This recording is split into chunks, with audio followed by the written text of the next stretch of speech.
জাতিসংঘ কি তার অবস্থান বদল করেছে বাংলাদেশের রাজনীতির ক্ষেত্রে? জাতিসংঘ কি এখন আওয়ামী লীগের পক্ষে কথা বলছে? এরকম কিছু কিছু প্রশ্ন উঠলেও এর উত্তর মেলানোটা খানিকটা জটিল। এই কথাগুলো এ কারণে বলছি যে জাতিসংঘের মানবাধিকার বিষয়ক কাউন্সিলের 59তম অধিবেশন, যেটি 16 জুন অনুষ্ঠিত হলো, সেখানে সংস্থাটির chairman Volker Turk Awami League সম্পর্কে মন্তব্য করেছেন। সেটা হচ্ছে এরকম যে রাজনৈতিক দল ও সংগঠন নিষিদ্ধকরণের আইনের সংশোধন সংগঠন, মতপ্রকাশ ও সমাবেশের স্বাধীনতাকে সীমিত করে। যদিও ভলকার তুর্ক তার বক্তব্যে আওয়ামী লীগ শব্দটা উচ্চারণ করেনি, তবে আওয়ামী লীগের বিচার বা সংগঠন হিসেবে আওয়ামী লীগকে দায়ী করা যায় কিনা, নিষিদ্ধ করা যায় কিনা, এইসবের জায়গা থেকে তো সরকার আইনের সংশোধন করেছে এবং বাংলাদেশ শব্দটা উচ্চারণ করেছে। সেই জায়গা থেকে প্রশ্ন, যদি তাই হয়ে থাকে ভলকার তুর্কের বক্তব্যটি এমন, তাহলে তার বক্তব্যে সরকার কতটা গুরুত্ব দিবে? যেখানে আমরা দেখছি জুলাই আগস্ট হত্যাকাণ্ডকে কেন্দ্র করে জাতিসংঘের যে রিপোর্ট, সেই রিপোর্টে যে 1400 মানুষ হত্যার কথা বলা হয়েছে, সেটিকে সরকার যথেষ্ট গুরুত্বের সঙ্গে নিয়েছে। শুধু গুরুত্ব নয়, পুঁজি হিসেবে গ্রহণ করেছে এবং সেটিকে কেন্দ্র করেই আওয়ামী লীগের বিচার বা আওয়ামী লীগের সাবেক নেতাকর্মীদের বিচারে উদ্যোগী হয়েছে, বেশ শক্তিশালী হয়েছে এবং এটিকে আওয়ামী লীগের অপকর্মের বিরুদ্ধে একটি বৈশ্বিক স্বীকৃতি হিসেবে মনে করছে সরকার। কিন্তু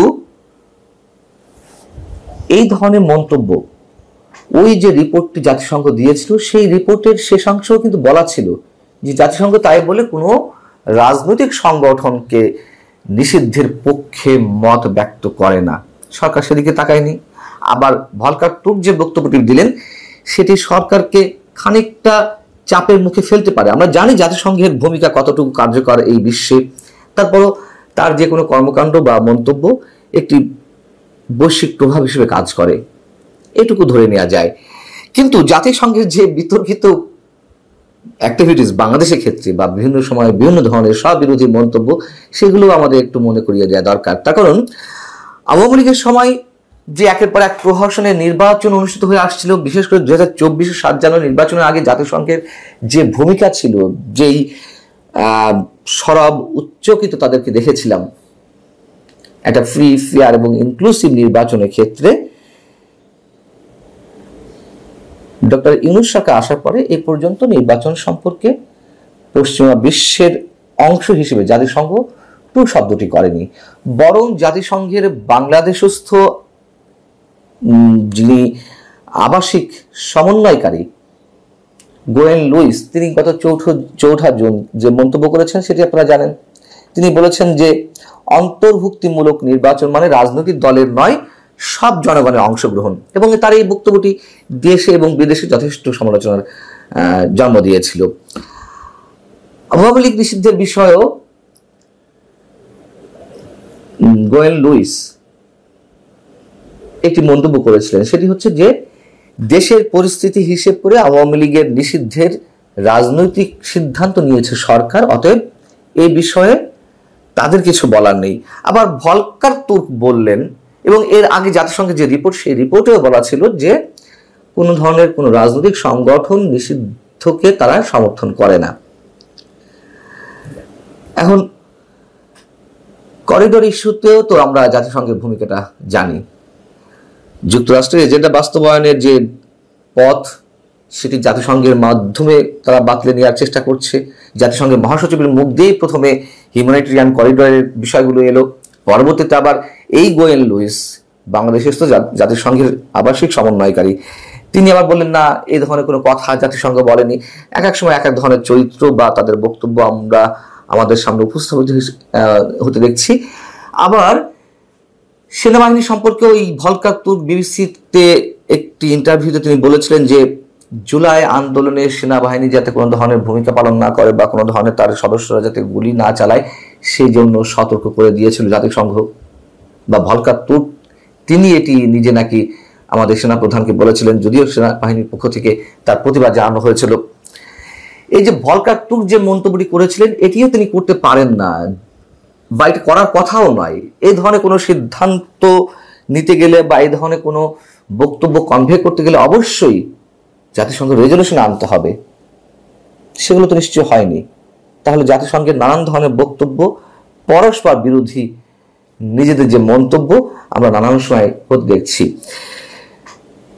অতএব এর মধ্য দিয়ে আওয়ামী লীগের নিষিদ্ধের বিষয় বা আওয়ামী লীগের রাজনৈতিক কার্যক্রম নিষিদ্ধের বিষয়ে তাদের যে মন্তব্যটি, সেটি আপাতত কোনো কাজে আসবে না এমনটা ধরে না, মানে এমনটা ধরে নেওয়া গেলেও এর একটি প্রভাব অবশ্যই থাকবে।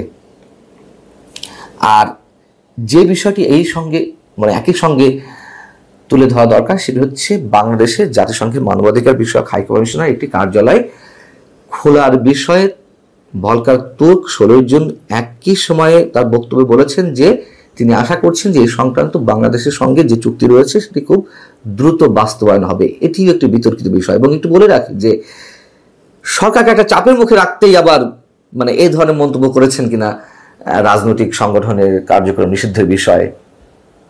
তার কারণ এই বিষয়টি গত সম্ভবত অক্টোবর থেকেই আলোচনায় এসেছে। যখন ভলকার তুর্ক বাংলাদেশ সফরে এসেছিলেন তখন জাতিসংঘের এই কার্যালয়টি খোলার বিষয়ে আলোচনা আসে এবং ওই সময়ে আমাদের সমাজ কল্যাণ বিষয়ক উপদেষ্টা শারমিন মুর্শিদ তিনি বলেছিলেন যে একটি খুব বড় সিদ্ধান্ত হয়েছে, এখানে জাতিসংঘের মানবাধিকার পরিষদের একটি কার্যালয় চালু হবে।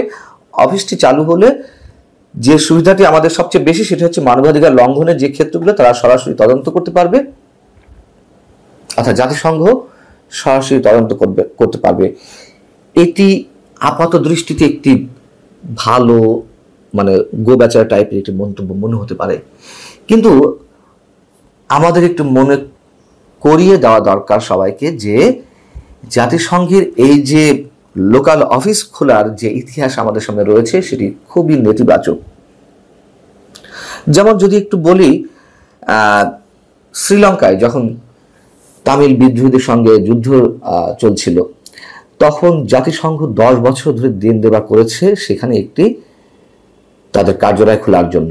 শ্রীলঙ্কা অনুমতি দেয়নি, না পেয়ে পরবর্তীতে দক্ষিণ এশিয়ার একাধিক দেশে, ভারত সহ একাধিক দেশে তারা তাদের অফিস খোলার চেষ্টা করেছে, কেউ অনুমতি দেয়নি। অনুমতি না দেওয়ার কারণ আছে।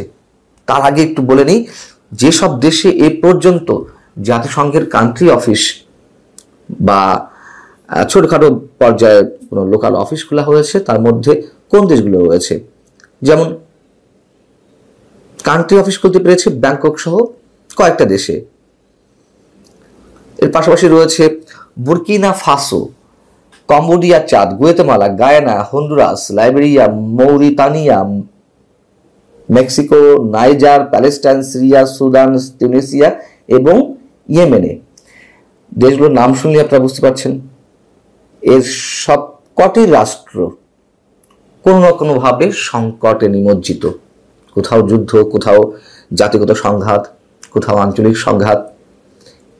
বাংলাদেশে এই ধরনের জাতিগত সংঘাত বা আঞ্চলিক সংঘাতের কি সৃষ্টি হয়েছে? তাহলে তারা খুলতে চায় কেন? খুলতে চাওয়ার অন্যতম একটি উদ্দেশ্য হচ্ছে জাতিসংঘ বিশেষ কিছু দাতা রাষ্ট্রের চাঁদার মাধ্যমে পরিচালিত হয়, বা বিশেষ করে মানবাধিকার বিষয়ক এই হাই কমিশন তাদের চাঁদার মাধ্যমে চলে। জাতিসংঘ যেসব জায়গা তাদের কান্ট্রি অফিস খুলেছে সেই সব দেশে এই দাতা রাষ্ট্রগুলো, কথিত দাতা রাষ্ট্রগুলো তাদের এজেন্ডা বাস্তবায়ন করে জাতিসংঘের এই সোকল কান্ট্রি অফিসের মাধ্যমে। এবং যেসব রাষ্ট্রের নীতি তাদের সঙ্গে সাংঘর্ষিক তখন জাতিসংঘের এই ধরনের অফিসের মাধ্যমে তারা তাদের যেই এজেন্ডা সেগুলো বাস্তবায়ন করে। এর সাথে করিডোর ইস্যুটি রয়েছে, আমাদের মনে রাখা দরকার। এই করিডোর ইস্যু সহজে তারা ধামাচাপা দিবে না, এখান থেকে সরে আসবে না পশ্চিমা রাষ্ট্রগুলো, বিশেষ করে যুক্তরাষ্ট্র। এটুকু আমরা অবশ্যই খুবই গুরুত্বের সঙ্গে মনে করছি। ভালো থাকুন সবাই, আল্লাহ হাফেজ।